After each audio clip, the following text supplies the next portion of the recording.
읽어드리겠습니다. 그러나 내가 가는 길을 그가 아시나니 그가 나를 단련하신 후에는 내가 순금같이 되어 나오리라. 아멘. 다 같이 읽어볼까요? 읽습니다. 시작. 그러나 내가 가는 길을 그가 아시나니 그가 나를 단련하신 후에는 내가 순금같이 되어 나오리라. 개역 한글에는 나의 가는 길을 오직 그가 아시나니 그가 나를 단련하신 후에는 내가 정금같이 나오리라. 그래서 오늘은 제목 24K 정금의 진실이라고 우리가 제목을 잡아봤습니다. 오늘 이 말씀을 통해서 여러분들의 신앙을 점검하고 하나님 앞에 정금같이 복을 받는 저와 여러분 모두가 되시기를 주님의 이름으로 축복합니다. 재미있는 얘기가 하나 있습니다. 19세기 말엽인데 미국의 필라델피아의 어떤 지역에서 재련소가 하나 있었는데 그 재련소 맞은편에 교회가 있었다고 그럽니다. 오래된 교회. 교회가 오래됐기 때문에 이 교회를 수리하려고 그랬습니다. 그랬더니 주민 중에 하나가 교회를 찾아왔습니다. 교회를 수리할 때 지붕을 뜯으면 그 지붕을 꼭 저한테 주십시오. 사실 지붕 뜯어서 그거 쓸 데가 하나도 없습니다. 게다가 그 지붕을 뜯어서 자기에게 주면은 그때 당시에 3,000불을 주겠다. 큰 돈이죠. 저 사람이 왜 그럴까? 이상한 사람이다. 그랬지만 교회는 그 사람에게 지붕을 팔기로 했습니다. 지붕을 다 뜯어서 팔았습니다. 그랬더니 그분이 지붕 그 표면을 다 긁어내서 불에 태워가지고 재로 만듭니다. 그런데 뭐가 나왔냐면 그 재 속에서 금이 나왔는데 금이 얼마나 나왔는가 하면 8kg. 벌써 감이 있는 분은 얼마인지 압니다. 제가 그래서 8kg이 얼마나 될까? 3.75g이 한 돈이지 않습니까? 요즘에 얼마쯤 합니까? 20만 원 내외 그 정도 되죠. 그래서 제가 여러분들의 수고를 덜어드리기 위해서 계산을 했습니다. 8kg이 얼마나 되냐면 4억 2,670만. 별로 감동이 없으신 모양인데 금을 별로 사랑하지 않는 모양입니다. 300만 원 투자해서 어마어마한 돈을 벌었죠. 재련소 앞에 있는 교회였습니다. 오늘 저는 말씀을 함께 나누기 전에 금 공부를 좀 여러분들과 했으면 좋겠습니다. 순금이 그 중에서 가장 높은 가치를 가지고 있죠. 금은 다른 금속과 달리 화폐로서 그렇게 통용이 되기도 합니다. 그렇죠? 지금도 24K 한 돈에 20만 원 안팎의 높은 가치를 가지고 있어요. 물가가 올라가도 내려가도 금은 그렇게 크게 그 가치가 변동되지 않습니다. 그래서 금 세상에 많이 어지러울수록 사람들이 금을 많이 사죠. 특별히 올해는 돼지의 해. 여러분 골드바 가지고 계신 분들 좀 계시죠? 골드바. 금괴를 가지고 있는 분도 혹시 있을 수 있습니다. 제가 보니까 돼지로 이렇게 뭘 만들었어요. 그런데 참 궁금한 게 하나 있었습니다. 100만 원짜리 돼지도 크기가 똑같고 300만 원짜리도 500만 원짜리도 비슷하더라고요. 크기가. 그래서 왜 그런가 봤더니 값이 쌀수록 속이 비었더군요. 그래서 돼지는 똑같은 돼지인데 값이 속이 꽉 차 있느냐 아니냐 그렇게 달랐습니다. 우리나라 1997년 여러분 기억나시나요? IMF 때 나라가 많이 어려웠습니다. 그래서 금 다 꺼냈습니다. 조국을 위해서. 저희 집도 아마 그랬던 기억이 납니다. 금을 다 꺼내가지고 우리나라와 민족을 위해서 헌신한 그런 기억이 있습니다. 그때 얼마나 많이 금이 모아졌냐면 225톤. 225톤. 또 계산해 볼까요? 수조 원의 가치가 있었습니다. 그래서 위기를 극복하는데 요긴하게 그렇게 사용하기도 했습니다. 여러분 금의 순도를 나타내는 단위가 있죠. 우리 몇 퍼센트 이렇게 얘기하지 않습니까? 몇 프로짜리냐? 근데 아니에요. 사실은 금의 순도를 나타내는 것은 캐럿입니다. 캐럿. 그런데 왜 캐럿이라고 하기 시작했느냐? 이 캐럿은 중동 지역에서 나는 식물의 이름에서부터 시작이 되어 있는데 캐럿이라고 하는 콩과 식물이었다고 그럽니다. 이 중동 지역의 사람들이 무게를 환산을 할 때 기준을 어디에 두었냐면 이 캐럽이라고 하는 콩과식물을 이렇게 손으로 꽉 쥐어서 이 한 줌 쥐어지면 이 한 줌의 무게, 여기에 기준을 두고 다른 것들에 대한 그 무게나 가치를 환산했다. 이랬다는 거예요. 그래서 한 주먹을 쥐면 이 콩과식물에 콩이 몇 개 들어가느냐 하면 24개 정도가 평균 들어간다는 거예요. 그래서 24K, 이것은 100%를 이야기하는 거예요. 그런데 여러분, 과학에서는 100%라고 하는 말을 잘 인정하지 않죠. 그래서 24K 그러면 99.99% 이렇게 얘기합니다. 사실 순금이죠. 그러면 18K는 뭘까요? 18K는 그는 24분의 18 이렇게 되는 거예요. 그러니까 퍼센테이지로 따지면 75% 정도 되지 않겠나 싶어요. 14K도 마찬가지죠. 24분의 14. 그러니까 약 한 58.5% 정도 이렇게 되겠습니다. 금의 순도에 따라서 가치가 달라진다는 것입니다. 그런데 오늘 성경을 보면 금이 나옵니다. 나의 가는 길을 오직 그가 아시나니 그가 나를 단련하신 후에는 내가 정금같이 나오리라. 순금이라고 증명될 것이다. 라고 순금이라는 것이 나옵니다. 왜 성경은 잘 단련된 하나님 마음에 꼭 드는 그런 사람들을 순금이라고 하셨을까? 그래서 금에 대해서 조금 더 공부를 해보려고 그럽니다. 금은 왜 그렇게 사람들이 금을 보고 열광을 하고 금에 대한 가치를 높이 평가하고 그러느냐? 첫 번째, 금은 변하지 않기 때문에 잘 안 변해요. 여러분, 물질을, 금속을 구성하고 있는 그 원자와 전자가 있는데, 전자는 표면 쪽인데요.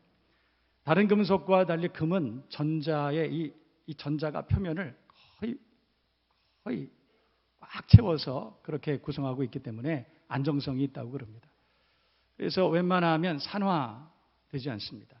웬만하면 그 형질을 끝까지 잘 유지하는 그런 금속이라는 것이죠. 여러분, 우리 어렸을 때 은수저 있었잖아요. 은수저를 가지고 예전에 우리 왕들은 혹시 그 안에 독극물이 있는지, 화학적인 독극물이 있는지, 은을 집어넣으면, 은수저를 넣으면 금방 색이 변해요. 다른 금속들은 금방 반응하죠. 표면이 금방 변합니다. 그러나 금은 변하지 않아요. 그래서 사람들은 금을 가장 소중한 물건에 사용했다는 것입니다. 우주선 같은 거 혹은 제트기 같은 그런 값비싼 그런 기계나 그런 물품에다가 가장 중요한 곳에 금을 사용했다라는 거예요. 금은 변치 않는 그런 속성을 가지고 있습니다. 두 번째로 사람들이 금에 열광하는 이유가 있습니다. 금을 세공하는, 금을 재련하는 대장장이의 의도대로 가장 잘 만들어지는 금속 중에 하나이기 때문에 금은 잘 만들어져요. 그것을 세공하는 사람들이 마음껏 만들 수 있는 그런 금속 중에 하나라는 것입니다. 여러분, 금에는 연성과 전성이라는 것이 있어요. 금속은 경도와 강도 이렇게 좀 나누지 않습니까? 연성이라는 것과 전성이라는 것이 있는데, 연성은 길게, 가늘고 길게 늘어나는 성질, 또 전성은 얇고 평평하게 다져지고 넓어지는 성질, 그렇습니다. 그런데 금은 여러분 생각해 보세요. 1g을 가지고 이것을 계속 늘리는데 안 끊어져요. 얼마나 길게 안 끊어지냐면 3,000m. 1g을 가지고 3km의 거리까지 길게 뽑아낼 수 있다는 거예요. 놀랍죠? 안 끊어져요. 웬만해서는 끊어지지 않아요. 여기에 어떤 영적인 도전이 있지 않습니까? 또 전성도 있습니다. 그래서 1g의 금을 가지고 이것을 계속 불모지를 내서 그것을 펴요. 계속 펴면 얼마나 넓어지느냐 하면 1제곱평방미터까지 펴진다는 거예요. 주인이 뭐든지 만들 수 있어요. 주인이 만들려고 하는 일에 가장 적합하게 그렇게 준비된 금속이 금이라고 하는 것입니다. 마지막 세 번째로 사람들이 금에게 열광하는 이유는 뭐냐면, 이 금은 원석유가 AU입니다. AU. 그런데 이 말은 산스크리트어나 히브리 말로 빛이라고 하는 의미를 가지고 있어요. 그러니까 이 광부들이 금을 캐내서 그것을 잘 세공해서 빛을 비추면 다른 어떤 보석도, 다른 어떤 금속도 흉내낼 수 없는 가장 신비하고 영롱한 빛을 발하기 때문에, 그래서 사람들은 금에 열광하고 있다 이 말이죠. 그래서 사람들은 수고를 마다하지 않습니다. 10g 정도의 18K 금을 하나를 만들기 위해서, 10g이면 세돈 정도죠. 세돈 정도가 되는 여러분 끼고 있는 반지, 그거 하나를 18K 반지를 만들기 위해서 광석이 얼마나 많이 필요하냐면 20톤의 광석이 필요합니다. 20톤의 광석을 가지고 재련하면 그 안에 불순물 아연이나 이런 것들을 다 제거하고 순금을 모으고 또 그 금을 또 다른 합금을 해서 18K 석돈을 만드는데 20톤이 필요하다는 거예요. 그래도 사람들은 그 수고를 마다하지 않습니다. 왜냐하면 그 금이 가져다 주는 그 영롱한 빛을 다른 어떤 것과도 비교하고 바꿀 수가 없기 때문에, 저는 오늘 금이 어떤 정금이라고 하는 것이 뭐냐, 24K 순금이라고 하는 게 뭐냐, 우리가 함께 나눠봤습니다. 그렇다면 성경은 왜 나의 가는 길을 오직 그가 하시나니 그가 나를 단련하신 후에는, 그가 나를 재련하신 후에는 내가 정금같이 나오리라. 왜 단련된 사람들, 단련된 하나님의 자녀들을 정금이라고 순금이라고 했을까? 이것을 함께 나눠보고자 합니다. 왜 그랬겠어요? 금은 변하지 않기 때문이죠. 변하지 않기 때문에. 여러분, 그게 금입니다. 그게 정금입니다. 금은 변하지 않습니다. 다른 것들은 변합니다. 다른 것들은 변해요. 18K, 14K 다 변합니다. 그러나 24K 안 변합니다. 진짜 신앙인은 안 변합니다. 사단은 날마다 우리를 흔들고 유혹하고 또 이렇게 질문하죠. 너 그래도 예수 믿을래? 너 그래도 견딜 수 있니? 너 그래도 지킬 수 있어? 우리에게 끝없이 묻죠. 사단은 그렇게 물어봐요. 너 이래도 말씀대로 살 수 있는가? 너 그래도 네 자리 지킬 수 있어? 라고 말합니다. 수도 없이 우리를 흔들어대죠. 정금은 안 흔들립니다. 정금은 그리 아니하실지라도 그럼에도 불구하고 나는 내 자리 지킵니다. 그렇게 얘기해요. 정금은 그래도 난 믿겠습니다. 그래서 더욱 나는 믿음을 지킵니다. 그렇게 얘기하죠. 여러분, 하나님께서 광야 40년 동안 이스라엘을 연단하셨다. 신명기 8장은 우리에게 그렇게 말씀합니다. 왜 연단하셨느냐? 하나님께서는 왜 연단하시느냐? 재련하시느냐? 신명기 8장 2절에서 4절까지 말씀을 보면 이렇습니다. 들어보세요. 내 하나님 여호와께서 이 40년 동안에 내게 광야길을 걷게 하신 것을 기억하라. 이는, 그 이유는 너를 낮추시며 너를 시험하사, 왜냐하면 내 마음이 어떠한지 금령령을 지키는지 지키지 않는지 알려 하심이라. 네 믿음이 순금인지 아닌지 그걸 보려고 그러셨다는 거예요. 우리 믿음이 24K인지 18K인지 그걸 보시려고 하나님께서 광야로 이스라엘을 인도하셨다. 세상의 유혹 속에서 금령령을 지키는지 지키지 않는지, 믿음의 정절을 끝까지 지키는지 그거 보시려고 그랬다.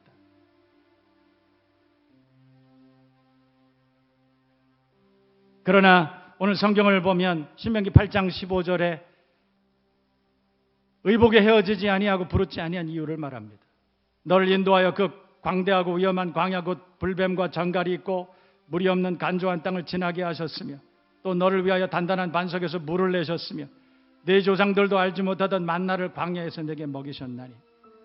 우리는 그런 시련을 당할 때 원망하고 불평하고 침체되고 낙심하고 포기하고 믿음의 궤도에서 이탈하고 우리는 종종 그럽니다. 그러나 성경은 그렇게 말해요. 광야 40년을 지나고 하나님께서 너희를 인도하시는 그 시련의 때에 내 팔이 부르지 아니하고 내 의복이 헤어지지 아니하였느니라. 왜요? 오늘 성경은 하나님께서 너를 인도하셨고 물이 없는 간조한 땅을 너를 지나게 하셨고 너를 위하여 물을 내셨고 내게 만나를 먹이셨나니. 시련이었지만 재련하는 과정이었지만 그러나 하나님께서 먹여주시고 인도하시고 보호하시고 그랬다는 거예요. 왜 그러셨을까요? 신명기 8장 그 이유는 마침내 내게 복을 주려 하심이니라. 하나님께서 복을 주시려고 그렇게 계획하셨기 때문에 그래서 우리에게 그 과정을 허락하셨다.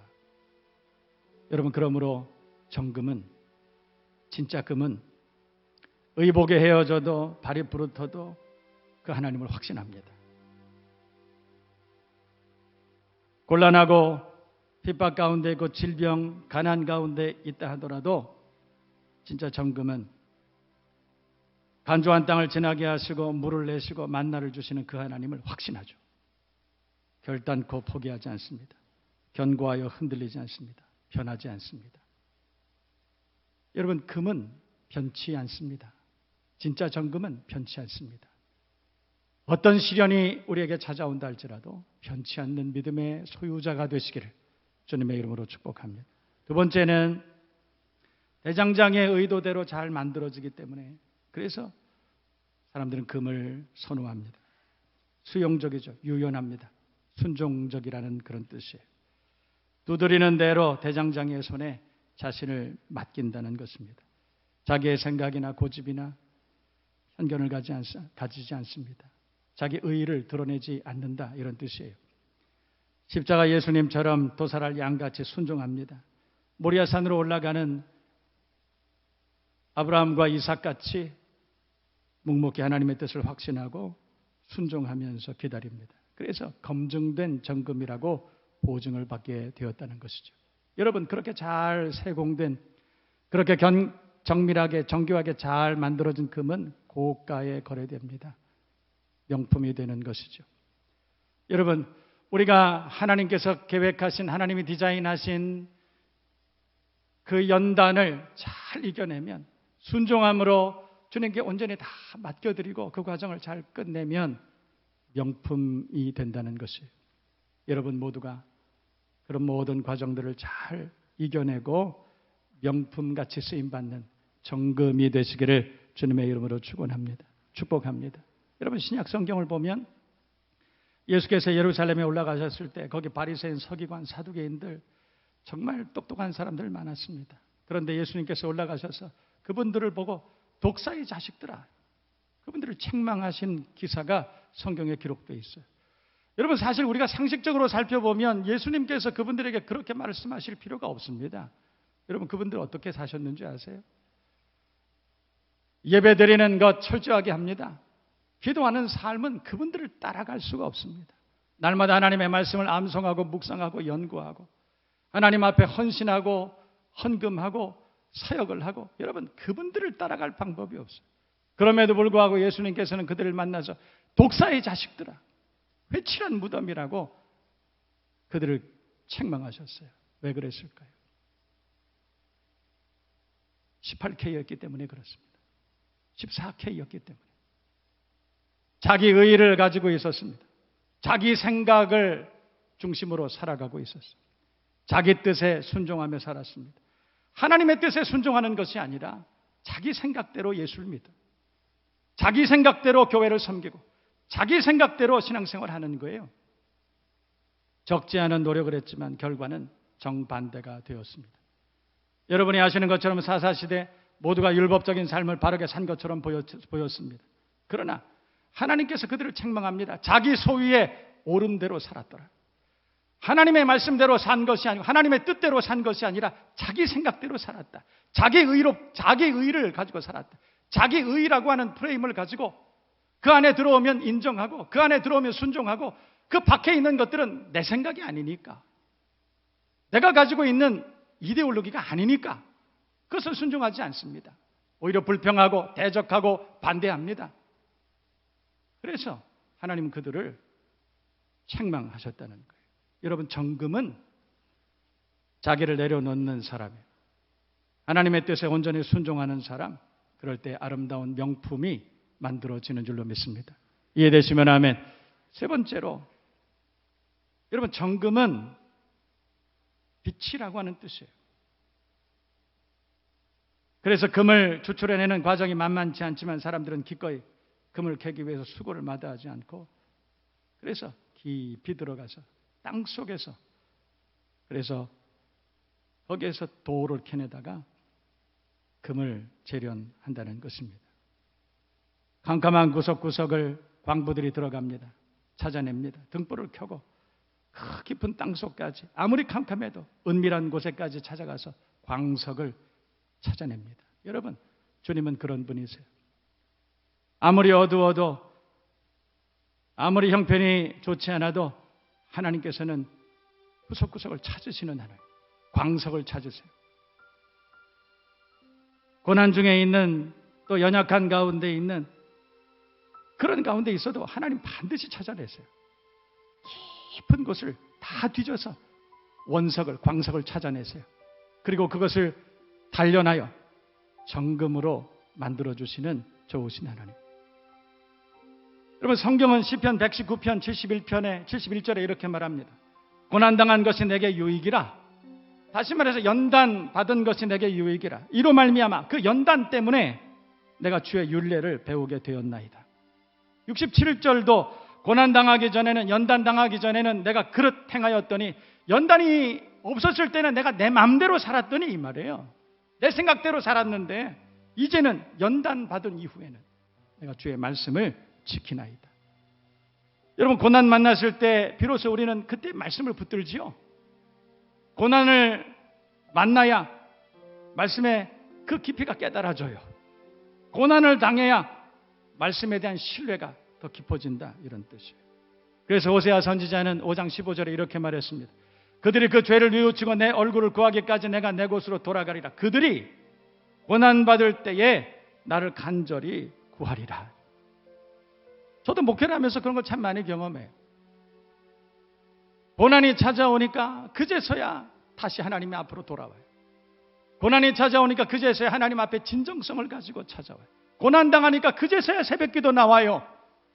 고난이 찾아오니까 그제서야 금요기도에 찾아나오고, 고난을 당하니까 그제서야 11조를 하고, 그제서야 주의를 섬기고, 그렇게 하더라고요. 나는 힘들다고 툴툴거렸지만 여러분, 그 고난은 예수님 만나기 위한 위대한 여정의 시작이었다는 것입니다. 고난당할 때 오히려 주님 앞에 감사하고 그 재련하시는 대장장의 손에 맡기고 믿음으로 그 과정을 잘 이겨내는 저와 여러분 모두가 되시길 주님의 이름으로 축복합니다. 하나님께서는 고난이라는 레슨을 통해서 내게 있는 이 믿음이 살아있는 믿음인지 죽은 믿음인지 검증하기를 원하셨다는 거예요. 이는 너를 낮추시며 너를 시험하사 내 마음이 어떠한지 그 명령을 지키는지 아니 지키는지 알려 하심이니라. 여러분, 그러나 고난 중에 걱정하지 마세요. 하나님은 낮에는 구름 기둥으로 밤에는 불 기둥으로 우리를 인도하시고, 우리가 감당치 못할 시험당을 허락지 아니하시고, 또한 시험당할 쯤에 피할 길 내셔서 우리로 능히 감당케 하시는 좋으신 인도자, 우리가 고난 가운데에서도 그 주님의 동행하심, 그것을 확신할 수 있다면 고난은 더 이상 두려움이 아닙니다. 고난은 내게 축복이고 은혜인 줄로 믿습니다. 하나님께서 신명기 8장 16절에는 내 조상들도 알지 못하던 만나를 광야에서 내게 먹이셨나니 이는 다 너를 낮추시며 너를 시험하사 마침내 내게 복을 주려 하심이었느니라. 얼마 전에 경상북도 영주의 영주 대장간에서 만든 호미가 미국 인터넷 쇼핑몰 아마존 아시죠? 거기 가드닝 폴더에서 탑 10에 오르면서 대박을 쳤다.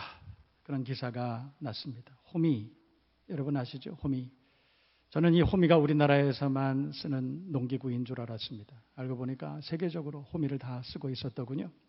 특히 미국에서 정원사들이 애용하는 기구 중에 하나로 호미가 호평을 받고 있다고 합니다. 그런데 한국에서 만든 이 호미가 중국산을 제치고 그리고 많은 사람들에게 호평을 받았다. 그 비결이 뭔가?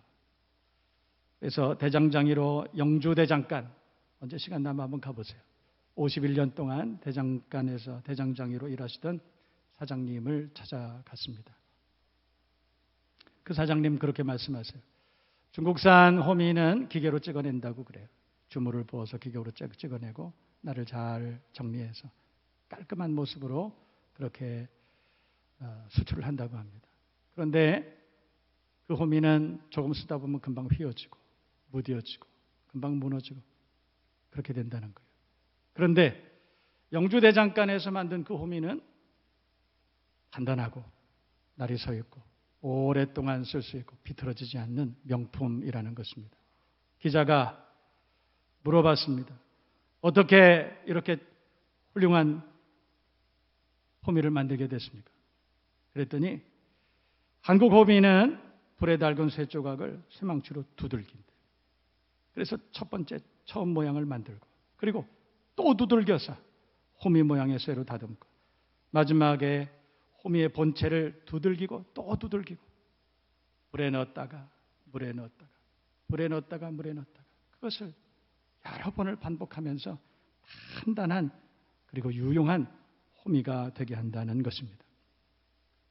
그래서 중국산 값싼 호미를 제치고 세계 모든 사람들이 호평하는 명품이 되었다는 그런 이야기를 들었어요. 기자가 물어봤어요. 그렇다면 사장님 망치질을 계속 한다고 그러셨는데 언제까지 망치질 합니까? 그랬더니 그 사장님이 뭐라고 그러셨겠어요? 뭐라고 그러셨겠어요? 내 마음에 들 때까지. 할렐루야.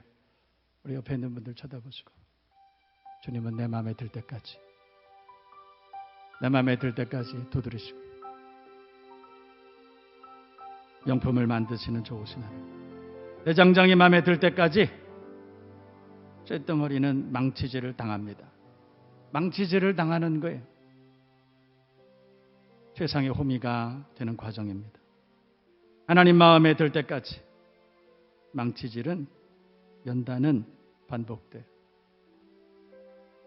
불같은 연단 언제까지 받아야 되는지 여러분 물어보시는 분 계시죠? 주님 이 불같은 연단이 이게 언제 끝납니까? 언제까지일까요? 언제까지 연단을 받아야 됩니까? 여러분 언제까지? 하나님 마음에 드실 때까지. 그러나 반드시 끝이 있습니다. 끝납니다. 대장장이 풀무질을 하는 그 횟수는 정해져 있습니다. 끝납니다. 반드시 끝납니다. 여러분 단련 중에 있습니까? 불같은 시험 중에 있습니까? 의사들도 해결하지 못하는 질병 가운데 있습니까? 마음의 고통이 있습니까? 물질로 인한 문제로 고난받고 있습니까? 어그러진 관계 때문에 고통스러워하는 분이 혹시 이 가운데 계십니까? 그러나 기억하세요.